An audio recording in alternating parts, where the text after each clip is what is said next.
Critical thinking. Critical thinking is the process of actively and carefully analyzing, evaluating, and interpreting information in order to make logic and well-informed judgments.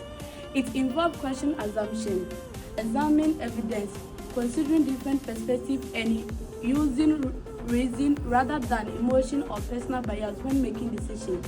In today's world, where people are constantly exposed to large amounts of information from various sources, critical thinking has become an essential skill for academic success, professional development, and everyday decision making. Development today goes beyond GDP and infrastructure. Scholars and policymakers now argue that human capacity, especially critical thinking, is the real engine of sustainable development. Critical thinking is the disciplined process of analyzing, evaluating, and judging information before making decisions. It is essential for individual progress, good governance, and national economic transformation. For individuals, critical thinking moves students from rote memorization to problem solving. In Ghana, unemployment is high not due to lack of degrees, but lack of job creators. A critical thinker can identify market gaps, question why things are done this way, and innovate. Without it, graduates wait for jobs. With it, they create. Development needs only money and technology, but history shows that money without thinking creates debt, and technology without smart users creates dependency. Countries like Japan and South Korea are developed through critical thinking and technical skills. In conclusion, scholars and policymakers are right. Critical thinking produces responsible citizens, accountable leaders, and innovative economies. For Ghana to move from developing to develop, we must build mindsets that question and create. Development starts in the mind before it shows on the ground. The most significant barriers to critical thinking is not about lack of knowledge, but it's about the architect in human mind itself, as according to Google and Dane in 1999. The least competent people do not think critically because they overestimate their ability, which leads to or inflates their self-assessment. These competent people do not think critically because they are confused they already do.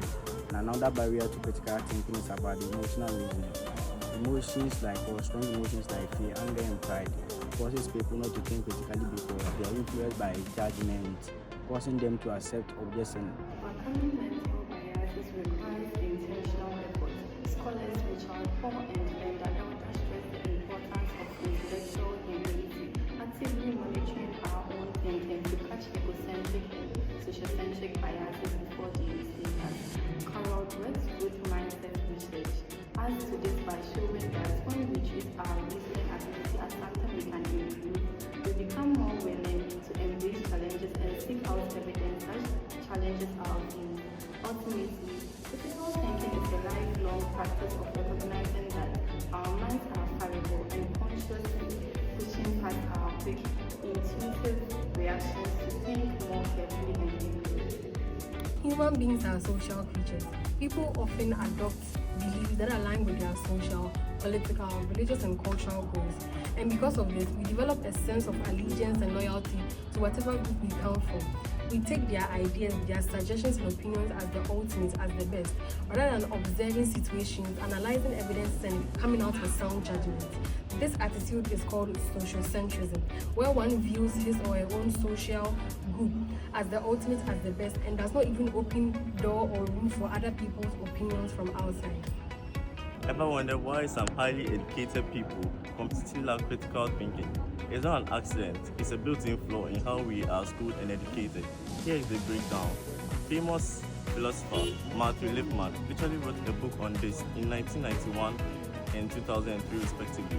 He argued that modern education treats students like hard drives, forcing them to store facts rather than teaching them how to actually think critically and independently. Firstly, the one right answer trap. Schools train us to a standardized test, rewards you for memorizing the correct answer, not for asking why it happens. It breeds obedience, not curiosity. When real life gets messy and nuisance, traditional schooling hasn't prepared us for. Secondly, the expert blind spot. Degrees breed overconfidence. Highly educated people often assume that credentials in one field make an authority on everything, so they completely stop checking their own biases. A degree proves that you survived a system. It doesn't prove you can think outside, like Lippmann said. We need an education system that teaches thinking, not just for repeating. Education alone cannot guarantee critical thinking because traditional schooling system often reward memorization rather than independent analysis. Passing exams usually requires students to remember facts instead of challenging assumptions or evaluating evidence. There are several reasons why a student performs well academically but yet still lack critical thinking skills. Critical thinking is not an automatic or a natural skill. It must be intentionally developed. For an example, being able to analyze a literal text does not automatically make you a critical thinker. 2. Evaluate such matter accurately. A person must have a deep knowledge and understanding within a specific field. The paradox of the educated non-thinkers. The assumption that formal education serves as a safeguard against fallacious reasoning precepts is systemic in our modern academic discourse. As philosopher Javier Siegel famously argues, to be a critical thinker, to be moved with reasons, seeing critical thinking as educational community of rationality itself.